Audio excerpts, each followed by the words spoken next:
Hello and welcome everyone, and wish you happy very new year to all of you. And I hope this year all of you will get the success for the exam you are preparing and whatever the targets you have set for this year. So, in the last session, I told you we have means in India Paper Currency Act.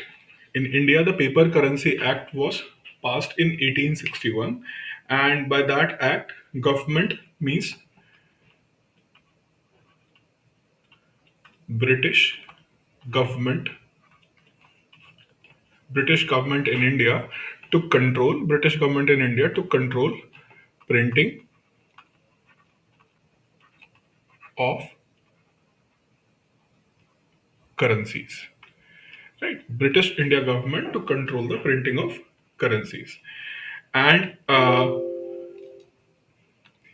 under this control, what government did? Government has prohibited all other banks, means those other banks are there. Government has prohibited to them, and they cannot print the currencies.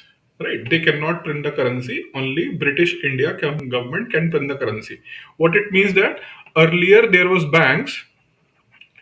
Earlier there were banks, and these banks have power to issue banknotes. They can issue banknotes, but now only who can issue the banknote? No bank is allowed to issue the banknote. Only government can issue paper. Only government can issue paper currency.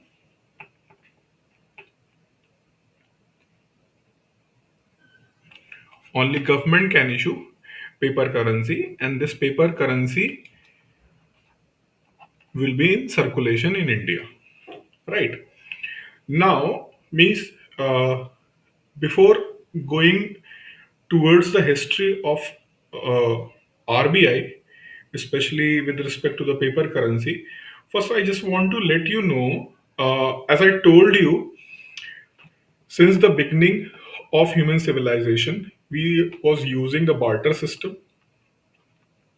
From barter, we moved to use of stones. From stones, we moved to coins. We moved towards coins, and during industrial revolution,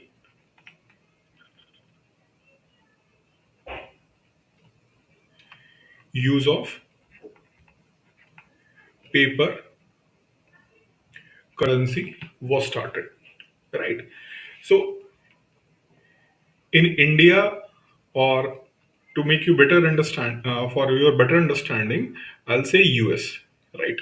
US and UK. So since the beginning of industrial revolution, US and UK both are using their paper currency. Right. Or you can say the banknotes or paper currency. So US currency is dollar, and they have pound sterling. Right. So pound sterling. So both, suppose that, have the denomination of 100, and some British merchant went to US to purchase certain good, and they are saying that their 100 pound is having the value of $200. They are saying that my 100 pound is having the value of $200. Similarly, US people are also claiming the same in the counterclaim. They are saying that no, no, no, no, no. Our $100 is equal to your 200 pound sterling. Now the question is, who will decide which currency is having more purchasing value? So these currencies were backed by the gold, right? I told you in the last lecture that these currencies were backed by the gold, right? They have some deposit in the gold, and against that deposit of the gold, they are issuing those banknotes or the paper currency, right? So to decide what is the value of particular currency, let's find out what is the purchasing power of gold of that currency. Suppose that to purchase 10 gram gold, to purchase 10 gram gold, there is a need of $100, whereas to purchase 10 gram gold, there is a need of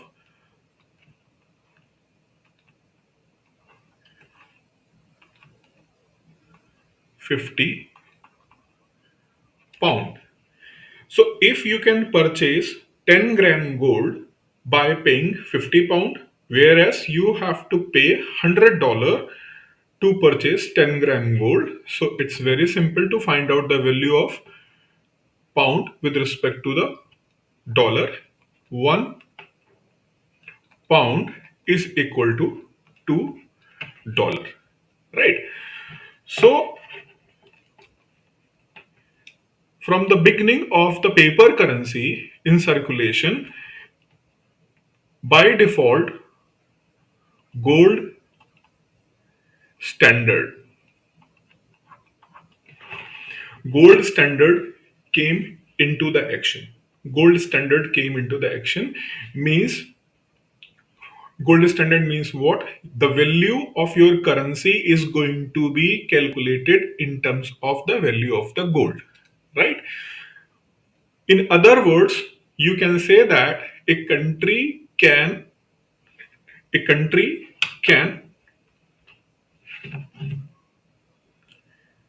hello,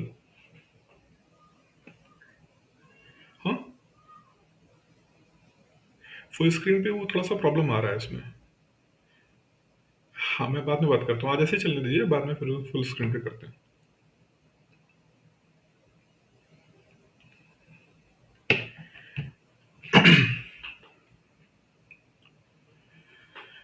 So countries went for why? Sorry, there was an interruption. So I was saying that the countries have started the using of gold standard. How they started the using of the gold standard means because the value of your currency is going to be determined at international stage with respect to the purchasing power of the gold, right? So that is why countries have started using of the gold as a standard to amount how much currency I can print. For example, if if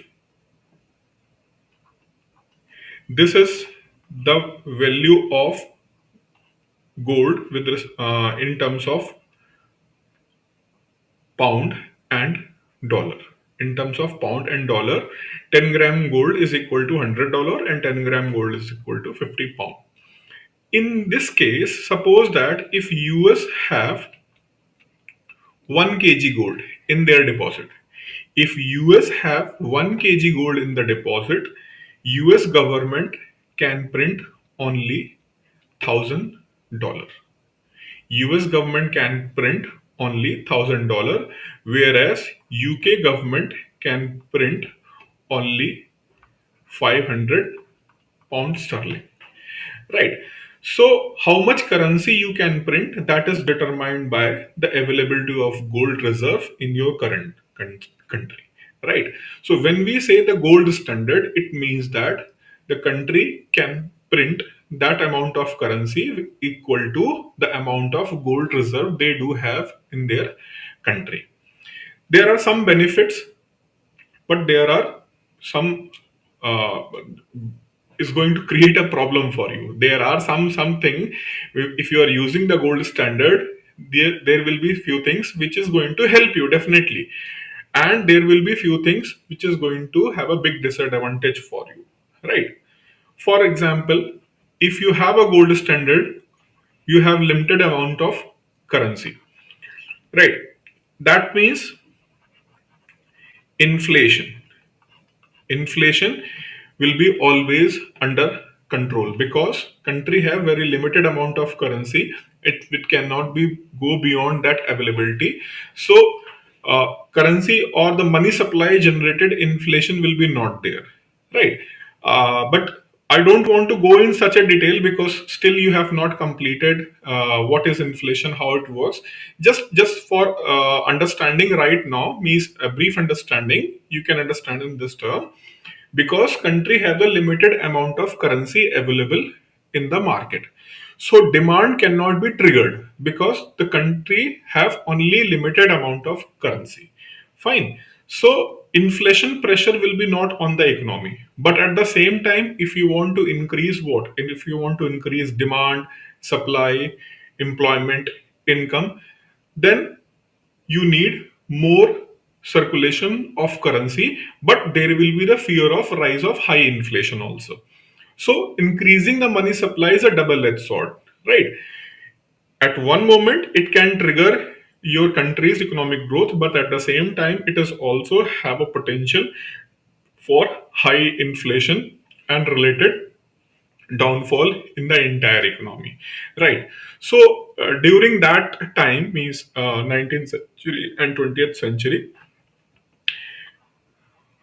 there was a no kind of interconnection of the economy all over the world. Globalization was not there, and country was more specific to earn the foreign reserve. So inflation was not an issue. The main thing is they will follow this gold standard. So during the 19th century, during the 20th century, especially the beginning of the 20th century, they have the gold standard. India also opted for the gold standard, right? Britishers has opted the gold standard. British opted the gold standard in 1812, and when in India in 1861 paper currency act was passed, they also started following the gold standard. Means how much amount of rupee British India government can print, how much amount of currency British India can print is depend upon the availability of gold in the India, right? Some students have the doubt ki sir, why, what was the reason why the coins were not in general in use? And even sometimes students ask ki, can we use the higher denomination of coin in the country? So yes, you can use the higher denomination of coins in the country, but when you are using the coins, right, a gold coin or silver coin or any other kind coin for higher denomination, then there is always a possibility of what? Then there is always a possibility of a one problem. I'll tell you what is this problem. Do you remember that earliest 1 rupee coin? The earliest 1 rupee coin was of this. I'll try to make that image. So, having this thing, this was the 1 rupee coin, the big size coin. Maybe some of you have not seen, and some of you have seen the big size of this 1 rupee coin. Gradually, the size becomes smaller and smaller, and now 1 rupee have this thinga or thumb symbol, right? So what happened? Why this coin is not available in the market right now? Only this amount of this size of coin is available, and this is why generally economies do not use higher denomination of coin, and why the precious metal is also not used for the printing of currency. One of the reasons you can understand if you know Gresham's law. Lord Gresham was a government official in London uh, in beginning of 19th century, and he proposed one law, and as per his law, bad currency will out good currency. Means a good currency will be out of the circulation and it will be replaced by the bad currency. What is good currency and what is bad currency, and what was his context? If you are able to, if you are going to understand this thing, you are going to understand why higher denomination coins is not used, why gold and silver coins are not being used. What Greshams Law says that. What is bad currency? What is good currency? He is talking for the coins. He was talking about coins. So this was also coin and this is also coin. But if you will see, both have the same value, 1 rupee and 1 rupee. But the value of metal, the value of metal here and here, if A and B, which coin have higher metallic value? Which coin, A or B? Which coin is going to have a higher metallic value? Definitely coin A is having higher metallic value, and maybe the higher metallic value is going to be greater than metal value and face value. So the face value is 1 of this coin, the face value is 1 rupee, right? But metal value may be around 3 rupees. Whereas this coin have the face value of 1 rupee and maybe its metallic value is going to be only 80 paise, right? So if this coin is in circulation, if this coin is in circulation, what people will start doing? They will galvanize this coin and they will sell in the market and they will get more value than what is mentioned on the face of this coin, right? So if both coins are in circulation, if both coins are in circulation, automatically this coin will be held by the people and this coin will be in circulation. So for Gresham, which is bad currency? It is bad currency.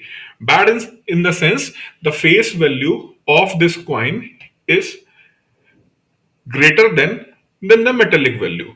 So any metallic coin which have higher face value in comparison to metallic value, that is bad currency as per Gresham. Whereas good currency is what? The currency which have higher metallic value in comparison to face value, that is good currency. So suppose that there is 10-gram gold coin is in circulation and its value is 30,000 rupees in the market, right? If the value of gold is going to rise, right? So 10-gram gold have the face value of how much? 10-gram gold have the face value of 30,000. On the face of coin it is written it is having the value of 30,000, right? But once the value of gold is going to be rise in the market, automatically, suppose that value of gold is right now 38,000. So these coin will be automatically out from the circulation. They will be out because why? People will hold it and people will consider as a having the more value than the face value of the currency. So this is one of the biggest problem why we do not have a precious metal as a coin, right? And this is why RBI time to time change the face of coin and the metallic value of the coin, right? So this is the reason why we generally as an economy, whether it is India or any other country, do not use first the higher denominations of the coin, second they do not use for the purpose of circulation of the currency, right? So I hope you got this understanding. So we should come back to this point. So I was saying how the value of currency was being determined. The value of currency was being determined through the availability of gold in the country, and gold reserve was used. And Britain have started using the gold reserve. Britain has, before going ahead, some students were asking ki whether we are going to get the PDF of these PPT or not. I will provide you the PPT, PDF, so that you can read it in the proper manner. We are in the very beginning of our course. We are very beginning of our course. So I just want to give you some understanding, right? Then I'll provide you the PDF, and then after every class you will get the PDF. But in the beginning, I just want to you to listen very carefully the things.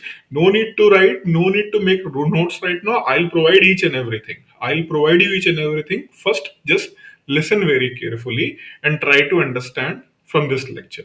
Later on, you will get the PDF and PPTs also wherever is required. For the notes purpose, better to provide the PDF. So I'll provide you the PDF. So please right now focus only what I am trying to make you understand. Okay. So I was saying that Britain has opted for gold standard in 1812. Britain has opted for gold standard in 1812, and in India they have passed Paper Currency Act in 1861. By this act they have prohibited all the banks to issue banknotes which can be used as a currency, and government is going to print the currency and mint the coin, right? So this Paper Currency Act has given the power to government to manage the country's currency, right? Things were going on in the proper manner, right? But when the first world war broke out, then the entire economic system got disturbed, right? And generally, at the time of war, to manage and to complete the war or to win the war, you need resources, right? You need resources in terms of what? You need resources in terms of arms, ammunition, medical supply, food, all these things. And you don't know how much more we need, right? The resource, right? So at the time of war, this is why there is a famous these lines: war is a mother of all demand, right? So war is a mother of all demand. I'll explain you, and I'll explain you the system of budgeting. But for right now, when the first world war was broke out in Britain, in Europe in 1914, right? That war, basically a war between the European countries, but India and other Asian countries were colony. So British India government was instructed. British India government was instructed to by the British government to help and to support this war, right? Help and support this war. Even the famous India Gate. If you will go to the India Gate, you will find that India Gate is a war memorial, actually, British era war memorial, where the soldiers who lost their life, right? They, in the memory of those soldiers, that India Gate was created, right? So that 14 to 18, this war has severely impacted British India economy, because British India economy have to help out the British who was the party in the war, right? And whatever the destruction happened after the war, that was also another issue, right? And because of this war, and in this war, all European countries, right, including UK, France, and all other countries were part of this war, and that was supported by US from outside. US supported the war from outside, right? So US was not party of the war, but US has supported this war, and US has supplied a lot of goods and services, and against providing those goods and services, US has earned lot of foreign currency, right? Which they have converted in gold, right? So after the war, situation was like that. They earned a lot of gold, and I told you the gold standard was in use, right? So this war has created a kind of chaos in international foreign exchange system. US, which hold a lot of gold deposit, right? Each and everything was going very well for the US, but from the beginning of 1921, recession has hit the US economy, and to come out of this recession, US has started selling lot of gold in the international market, right? And I told you what currency's value, whether it is dollar, pound, or any other currency, it was based on the value of gold. And gold was being sold out by the US government in order to come out of this recession, right? So the price of gold in comparison to silver become very volatile in the international currency market, right? And this fluctuation in the gold value, and this fluctuation, a small fluctuation in the gold, cause high fluctuation in the currency value. Small fluctuation in the gold causes high fluctuation in the currency value. And British India government was not able to handle these fluctuations in the foreign currency, and that is why the foreign currency reserve of British India government, foreign currency reserve of the Britain, is shaking. Because again, try to understand very carefully. US was in very good position during the war because they are supplying the goods and services to the European nations in the World War. But during the 1920s, US was hit by the recession. In order to come out of the recession, right, they started selling gold in the international market, right? And that was a wrong step, which was proved by the John Maynard Keynes later. It is a wrong step. What you are doing, it is wrong. But in the desperation to come out of the recession, they started selling the gold in the international market, right? And that selling of the gold in the international market fluctuated the value of gold, right? Because price of anything is depend upon its demand and supply, right? It's depend upon demand and supply. So huge flux of supply of gold in the international market causes what fluctuation in the value of gold, and this fluctuation in the value of gold has fluctuated the value of currencies, right? And British India government was completely failed to manage this fluctuation, India's foreign reserve and the value of Indian rupee with respect to pound sterling, and the value of pound sterling was not able to be managed properly, right? But when you will compare what British India government is doing and in the Britain have their own central bank at that point of time in 1920s. Britain was having their own central bank, and that central bank, the Bank of England, was managing the value of pound sterling, right? And in India, it was government, no central bank. In India, there was no central bank. It was government who was managing the foreign exchange value, printing of currencies. Government was responsible, right? So when you will compare who was managing worst and who was managing better, so government of India was not able to manage it properly, right? And that is why British Parliament has suggested कि like we do have a central bank in Britain, India also must have a central bank, right? And for that purpose, and for that purpose, they instructed British India government to establish a commission to inquiry. They instructed the British India government to set up a commission to find out the feasibility of central bank in India, right? And that commission was known as Royal Commission on Currency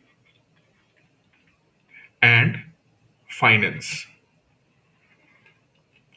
Royal Commission on Currency and Finance, headed by Hilton Young, also known as Hilton Young Commission, also known as Hilton Young Commission.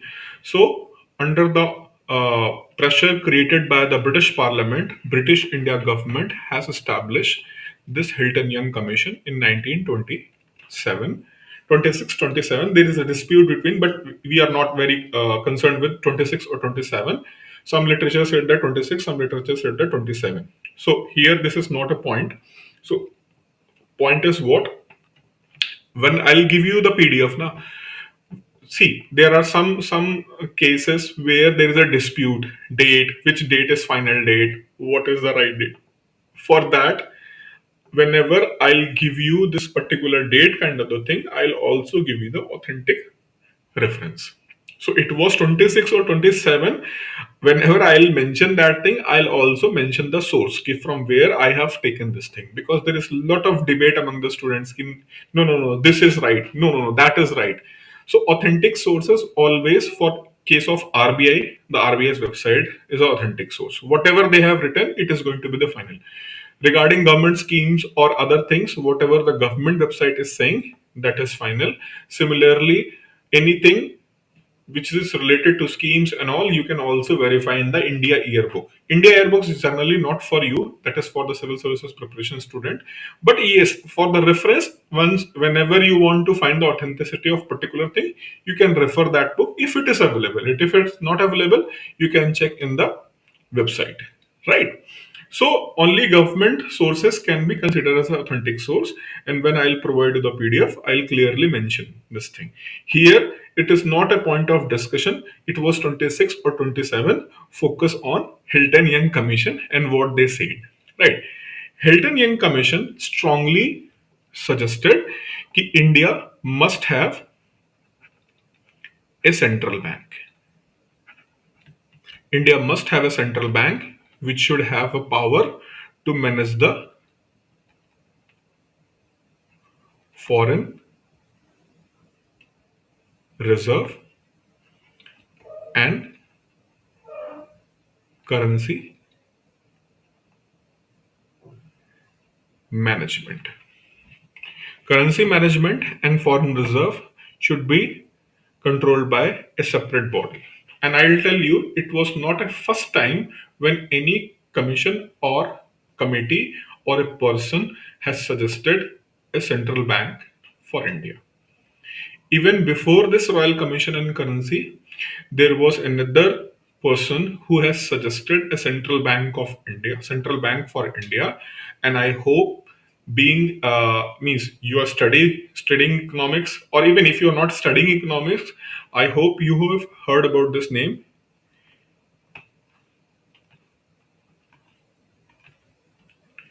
J.M. Keynes.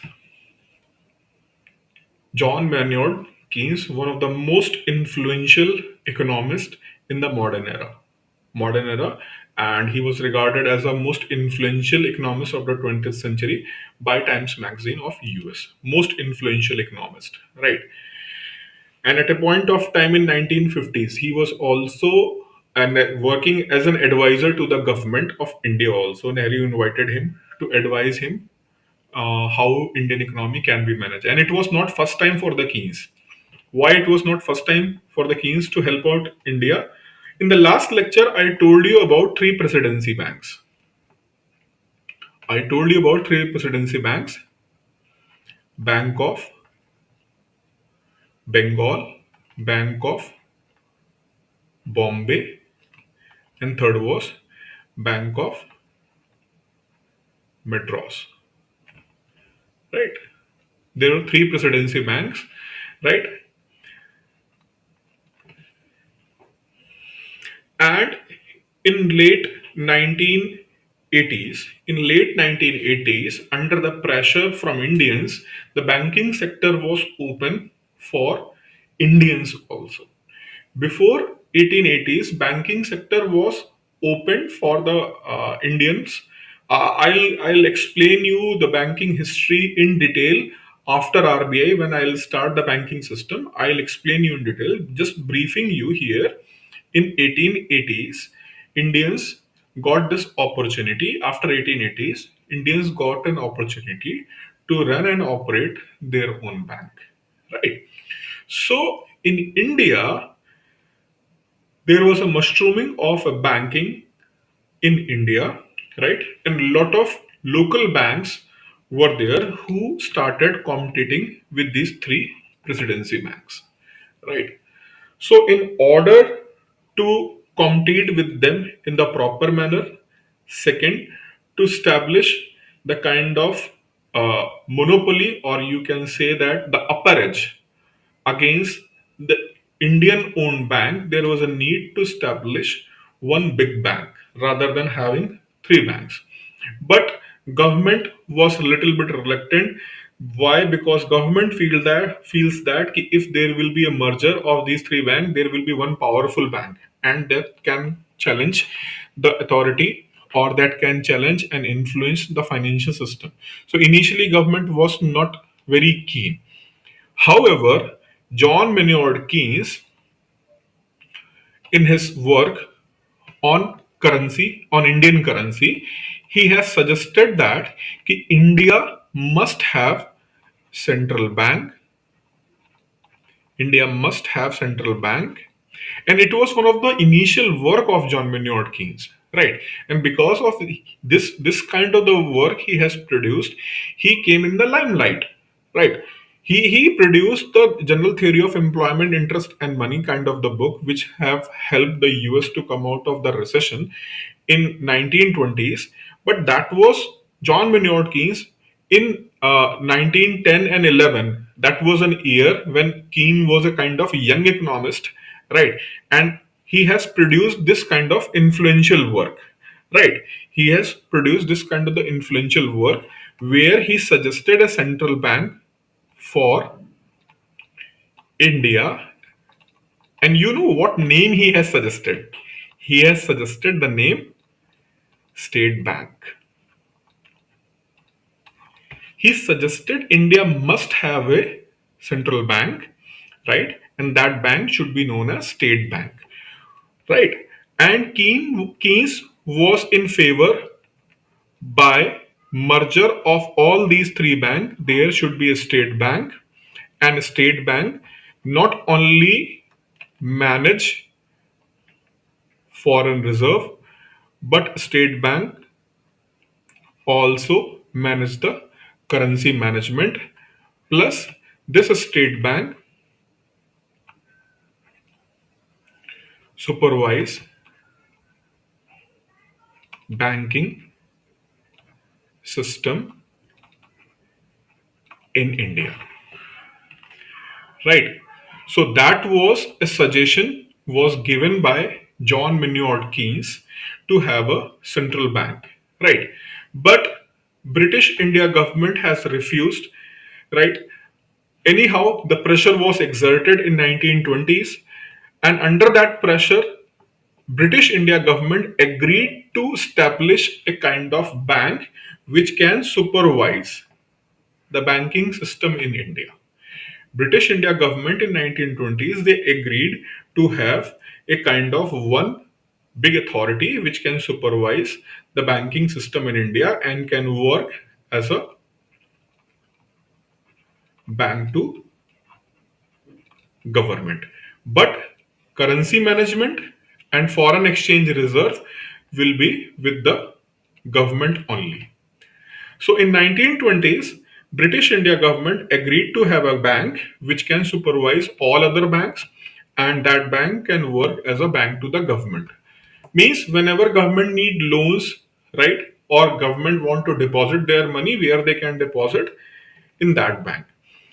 So these three banks were merged and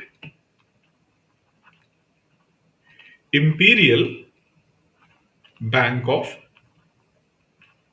India was formed. Imperial Bank of India was formed in 1921, right? But British India government was effectively able to deter to lose this role. Means government was very firm कि we are very efficiently managing this foreign reserve and currency management, so we will take this thing. No need to share this function with others, right? However, I told you, when there was a crisis in US and that crisis triggered volatility of foreign currency reserve, foreign currency's value in entire world, and British India government was miserably failed to manage those things. Then Royal Commission on Currency and Finance was established in 1927, and they suggested that this central bank must have power of managing the foreign reserve and currency management, right? So under this pressure,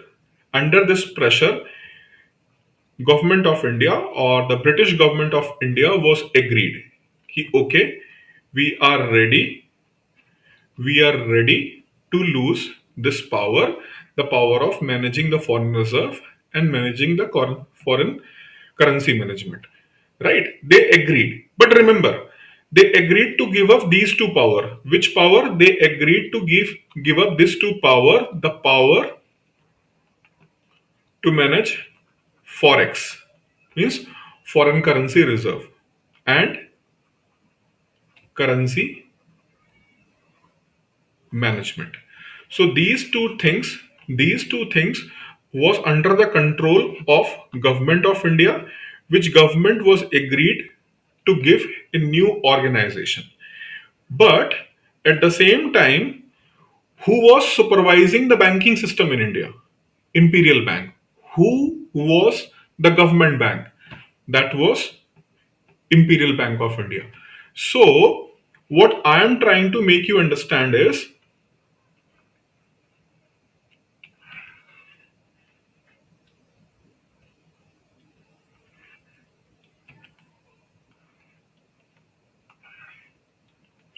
what I am trying to make you understand is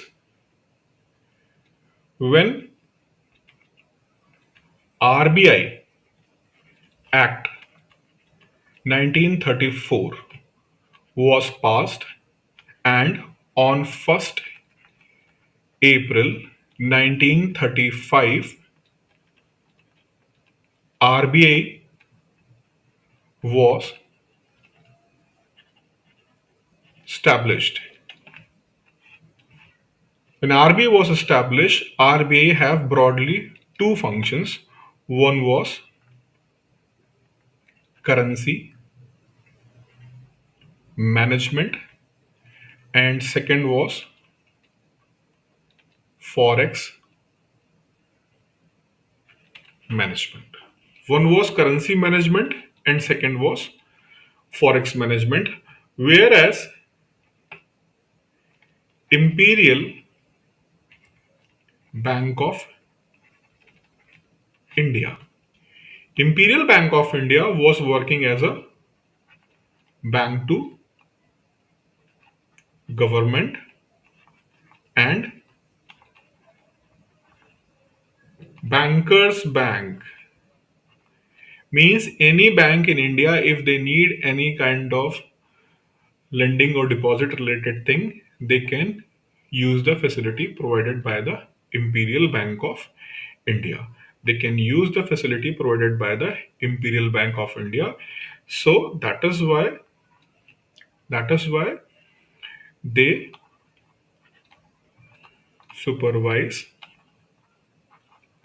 banking system.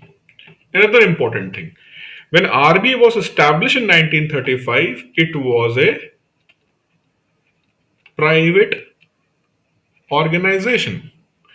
It was a private organization which have holding Who have holdings in this private organization? Imperial Bank of India, some other banks, and Government of India. So it was a private organization. So you can see that RBI was maybe established in 1935, but RBI was not as powerful organization as RBI is today. RBI was established for only dedicated purpose, right? And you can understand from its very name, Reserve Bank of India. You are a reserve bank, reserved to manage the things, currency management and reserve management.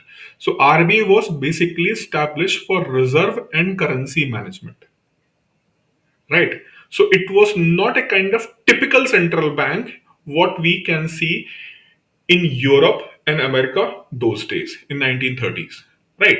So initially RBI was a private body. RBI was having very limited power, and de facto who was the most powerful organization at that point of time?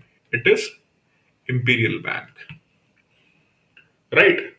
But things were changed. Things were changed in 1947.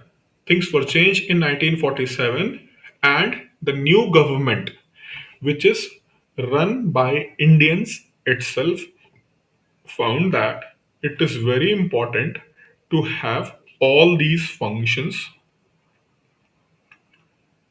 under the control of Reserve Bank of India, number one, and Reserve Bank of India should be what? Government of India should be a government organization, but at the same time, for effective management, it should be not under complete control of the government. I'll give you the reference. You can see right now what is happening in Pakistan. No, means if you will, means not complete affairs of Pakistan. Recently, there is a protest in Pakistan. Lot of protests in their parliament, and their parliamentarians are saying that ki Pakistan government is selling their central bank to IMF. But apart from this political rhetoric, if you will closely see what IMF has instructed to Pakistan government, right? This reforms Indian government did in 1950s. Government of India did this thing in 1950s, what Pakistan is being forced to do under the pressure of IMF. Right? What is it? Right now, whatever the amount Pakistan government want to borrow, without any if and but, they can take it from their central bank, and their central bank is State Bank of Pakistan. So they can take whatever amount they want, right? They can withdraw. Technically, they can ask their central bank to print any amount of currency, any amount of currency, right? When I'll go in the union budget, there will be a topic of debt management. This thing will discuss in detail. But right now, for a brief understanding, you can understand in that way कि whatever amount Pakistan government they need, they can ask their central bank. If central bank do not have that currency, they can print that currency, new currencies, and give the loan to the Pakistan government. What IMF is saying? IMF is saying that that State Bank of Pakistan, which is their central bank, must have autonomy, must have its autonomy, right? Must have its autonomy. That means government have some restricted power with respect to printing and management of currency. So right now in Pakistan, it is government which is de facto have a power to issue the currency, right? So what IMF is demanding, IMF is demanding कि currency management should be with their central bank, right? That's why there is a lot of protest is here. In 1947, when India got freedom, there was a rhetoric. There was a rhetoric. What was the rhetoric? This private organization, that is RBI, this.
हाँ चल रहा है.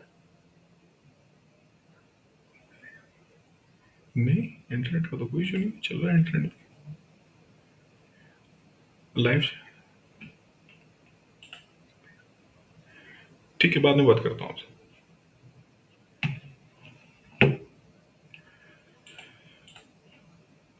Sorry for this interruption. So I was talking about CD Deshmukh. CD Deshmukh said was being awarded kind of the thing. He was the only individual who have his own personal account in the Reserve Bank of India. Why he have fought for RBI's autonomy, and what kind of the autonomy do RBI have? I'll discuss in this monetary policy function of RBI and currency management function. But in nutshell, government cannot simply direct RBI कि this amount of currency you should print for us, right? Government have to be more reasonable and government have to go by the law, right? So RBI should be nationalized, but the point is the nationalization should not be like that कि government is going to have a complete control. RBI should be nationalized, but RBI at the same time should maintain its autonomy because it is going to handle very crucial function in the financial system. So all these things were discussed from 1947 to 1950s, right? Lot of changes were made in RBI Act of 1934 in the year of 1950, and RBI was finally nationalized. Before this event, one important thing was happened in 1949. Banking Regulation Act 1949 was passed. Right? Banking Regulation Act 1949 was passed, RBI Act was amended, and finally RBI was nationalized on 1st January 1950. RBI was nationalized, right? So RBI become an organization, right, under the government of India, but at the same time RBI have its own autonomy. Hello,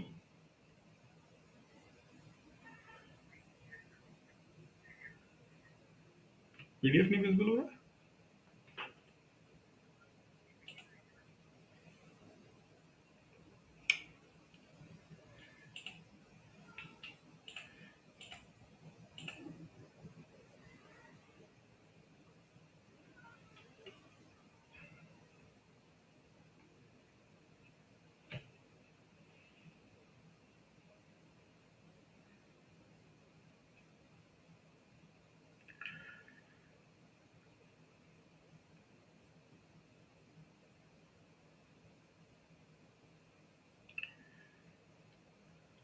I'm so sorry because some issues is happening, so I have to attend this call and screen was not visible to you.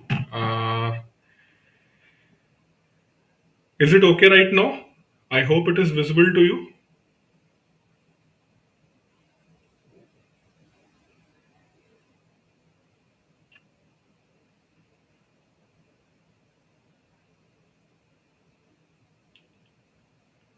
Please comment. Is it visible?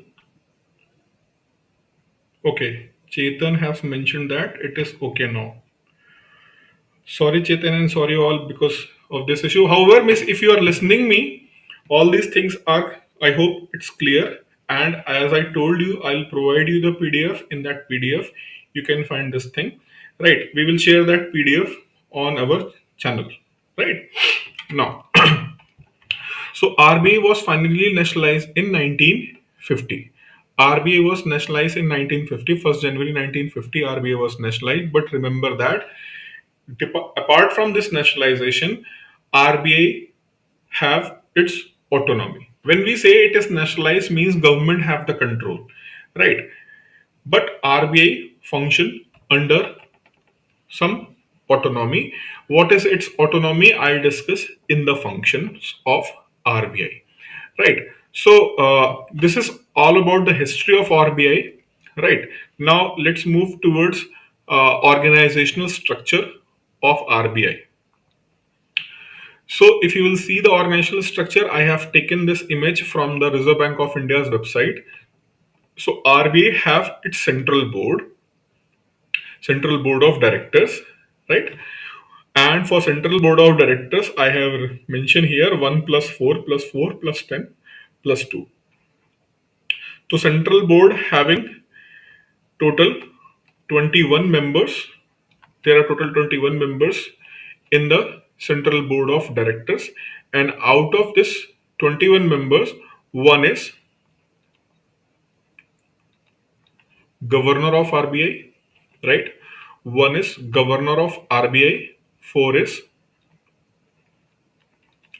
deputy governor, four directors of local board. What is local board? Actually, RBI have total 31 offices, including headquarter. An interesting thing about the headquarter, when RBI was established in 1935, its headquarter was not Mumbai, it was Kolkata. In 1937, it was shifted to Mumbai. And RBI have office near to Gateway of India on Mint Road. So many times when RBI is supposed to pronounce its monetary policy or review to monetary policy, what Road is going to decide. Mint Road said this, Mint Road. So a lot of time they use this Mint Road, right, to make it more lucid or literature. Whenever they write in the newspaper or sometimes discussion on the various platform, they use this term Mint Road. So whenever they use this term Mint Road, you can understand they are talking about whom? Reserve Bank of India, right? Because the office of the head office of the Reserve Bank of India is on the Mint Road, right? So Mint Road or Mint Street, right? Mint Road or Mint Street is interchangeably used in the reference of Reserve Bank of India. To total 31 offices, and under this total 31 offices, local offices at four metro cities: Delhi, Mumbai, Kolkata, and Chennai. So these four local offices, and the head of these local offices are directors of local board, right? So one is governor, who is also head of this central board of directors. He is a head of the central board of directors. Four deputy governors, for whom they are directors of local board. So there are total 9 people from RBI. In central board, 9 people are from RBI, whereas these 10 people are nominated by government, right? And when government nominate these 10 members in the central board, what is the criteria? Criteria doesn't mean that you should be kind of economist, or you should be from, you may be a prominent person also, prominent person who have expertise in any area of economy. Any prominent person who have a kind of their influential position in their particular sector. That may be Professor Swaminathan also, right? Anand Mahindra can be the member, because Anand Mahindra is representing what? Auto industry. So in that way, 10 people will be nominated from the different part of the economy. Some person is coming from agriculture, some person is coming from the fintech companies, right? In that way, different sectors of economy is represented in the board. The person is nominated by the government of India, whereas these two people, they are official. They are official from Finmin, from finance ministry. Two officials will be sent to the central board of directors. So board will have a discussion on the broad issues, right? Whenever the wholesale reforms or something big decision, they do not control and supervise day-to-day functioning. Board of directors will meet when RBI have to take any big call, right? Any big call, then RBI, for example, RBI have to offload their holdings in NABARD or not. So that decision governor cannot take on its own. For that, central board of directors have to sit and discuss and decide, right? So when there is a extraordinary kind of decision making is there, then board will sit and decide, right? And for certain policy formulation, for example, RBI want to extend its support to the agriculture sector, right? And RBI want to introduce a new scheme for that kind of, or new kind of entity like NABARD they have established. So NABARD was established after deliberate discussion in the central board of directors, right? Working committee's report was presented, central board of directors have discussed, only then NABARD was established, right? So this is the function of central board. But whereas day to day functioning is under control of governor of RBI. Who is the governor? Shashikant Das, right? And these are four deputy governors. Governor is generally is appointed for 3 years, and there is no restriction. He can be appointed further, or government can dismiss him within executive order. I discussed about the executive body and other things. So in RBI Act, there is no certain criteria to being a governor, right? So that was a space given to the government. Government can decide to appoint or government can dismiss anyone. For example, Raghuram Govindrajan, who he completed his term, and at the same time he announced that ki, I'm not looking for another term, right? Whereas after him the governor has resigned, right? So 3 years term, but governor is appointed by the government of India, right? And governor can be removed, but governor kind of the position which can who cannot be removed for the just sake ki prime minister don't like governor, right? Because if you will do such these kind of the thing, there will be question mark on the working of government of India, transparency of the government of India. That's why government generally do not take such kind of the radical action, but they can do it if they want, right? So this is about the central board of directors, and day-to-day functioning is controlled by the governor. What is the role of central board? Central board will discuss any kind of the special decision which can be taken by the RBI. Then the central board will be there, and central board represent all sectors of the economy. Government representation by 2 people, all sector of the economy by 10 people, 9 people from RBI. So even in the central board, technically who have the majority? These members are appointed by the government and two officials. So RBI have 9 people in the board, whereas government and its nominees they are 12 in the number. So any majority decision will be going in the support of whom? The government, whatever they want. So ultimately it is the government because government have to run, but transparency should be there, right? So in this way, this is the organizational structure of Reserve Bank of India: governor, then deputy governor, executive directors, then principal chief general manager, right? Assistant manager. So from assistant manager, people can jump till then here, right? So always the sky is the limit. You can start at some place, you can go on the top, right? You can go on the top, and you can means sky is the limit. See the example, Sashikant Das. He is from history background. He is not an economist. He is from history background. You can check, right? He is an history honors student. Joined the civil services. He topped the civil services and he went to the Ministry of Finance. And for a long time, he was in Ministry of Finance. Later on, he became the secretary in the Department of Economic Affairs. I told you in the last lecture, very important department, Department of Economic Affairs. He went to the Finance Secretary and he became the governor. And if you will see the person who is coming from the history background, right? In COVID times, if you will compare the comparative performance of different central bank all over the world, I'm telling means a reference of Bloomberg and some independent uh, economic analyst, they said that ki the functioning of RBI, especially in times of COVID, was nice.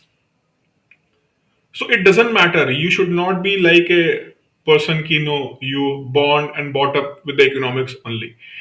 If you are able to develop the interest and you are able to do the hard work in the proper manner, you can go for anything, right? So become a grade B officer. To being a become a grade B officer is not the end of your life. It's a beginning, right? Always remember that. Always remember that you will born 2 times.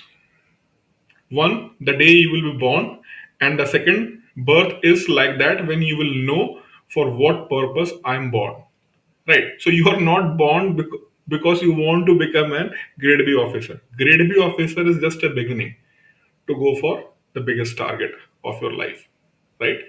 To reach here or do something, or even if you will reach here or any place you are going to present some good papers, even IMF can call you, any word organization can call you, and you will be assigned there, right? See all these people who Arvind Pangaria, or Arvind Subramanian. All these are the Indians. Geeta Gopinath, all these are Indians. They are not government official. They didn't clear the civil services examination, but because of their good skills, they were hired, right? And if Geeta Gopinath is going to say that, I am willing to be the part of government of India's structure, immediately she is going to be appointed as a advisor to the Ministry of Finance or the PM, something like that, right? So do the hard work, do in the proper manner so that you can achieve your dreams, right? So today, in principle, I have discussed history of the Reserve Bank of India, and I also told you about the gold reserve system, right? But at present, India follow not gold reserve system. India follow what? India follow the minimum reserve system. So how from gold reserve system to minimum reserve system, that will be discussed later. That will be discussed later. Here, what we are going to discuss, we have discussed about the organizational structure and total 31 offices RBI do have. In the next class, we will discuss the functions of RBI. Even I was having a plan to discuss it even today, right? I was having this plan to discuss it today, but because of the limited amount of time and sometimes it's little bit difficult to study and focus even for more than 1 hour in the online learning platform. So understanding this thing, I'm going to wind up this session. I'll discuss about this subsidiaries of RBI in the next class and functions of RBI in the next class. Before winding up, I just want to convey few messages to you.